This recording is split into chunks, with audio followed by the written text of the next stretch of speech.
Bonjour à tous, dans cette vidéo, je vais vous expliquer comment utiliser le verbe être, 是, en chinois. Différent que le verbe être en français, le verbe 是 en chinois est un verbe d'identification et non pas un verbe de description. C'est-à-dire qu'on utilise le verbe 是 pour identifier le sujet. Autrement dit, pour dire ce que c'est le sujet. Cela signifie qu'on n'utilise jamais le verbe être pour décrire le sujet. Prenons des exemples. On peut utiliser le verbe être pour dire quelqu'un est un médecin. Par contre, on ne peut pas dire quelqu'un est grand. Concrètement, si on veut dire il est médecin en chinois, on dira 他是医生. Par contre, si on veut dire il est grand en chinois, nous ne pourrons pas dire 他是高. On ne peut pas utiliser le verbe être. On doit dire 他高. Prenons d'autres exemples dans cette diapositive. On peut dire je suis chinois, 我是中国人. Dans cette phrase, on peut utiliser le verbe être parce que moi est une personne, 中国人, chinois, est aussi une personne. Dans ce cas, le sujet est égal au complément d'objet direct. On peut utiliser le verbe être en chinois, 是. Regardons la deuxième phrase. L'éléphant est grand. Dans cette phrase, le sujet est l'éléphant, 大象. En fait, un éléphant peut être grand par rapport à une souris, mais il est petit par rapport à une baleine. Donc, le 大象, l'éléphant, ne représente pas le mot grand. Donc, on ne peut pas utiliser le verbe être. Autrement dit, si on veut dire la phrase « l'éléphant est grand », on doit dire « 大象大 » sans le verbe « 是 ».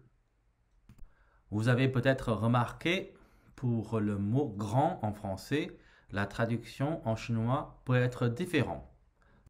Soit on utilise le mot « cao » qui signifie « grand en hauteur », soit on utilise le mot « ta » qui signifie grand en volume. Voici d'autres exemples. Demain est mercredi. Dans cette phrase, le sujet est demain, qui est un jour, et le COD, complément d'objet direct, est aussi un jour, mercredi. Donc, on peut utiliser le verbe être. On dira donc 明天是星期三. Par contre, pour dire la phrase « je suis content », on ne peut pas dire «我是高兴». On doit dire simplement sans le verbe «是»我高兴. Maintenant, c'est à vous de faire les exercices. Vous pouvez arrêter la vidéo et réfléchir. Donc, veuillez décrire les images ci-dessous. Vous trouverez les corrections dans la diapositive suivante. Voici la correction sur la première image. Il est français. 他是法国人. La correction pour la deuxième image. Le soleil est grand. 太阳大. Maintenant, vous savez la règle basique pour utiliser le verbe être en chinois. Par contre, il existe des exceptions. Par exemple, nous ne pouvons pas mettre un adjectif incomparable après un sujet. Par exemple, les formes, les couleurs. Prenons une phrase concrète. Cette table est carrée.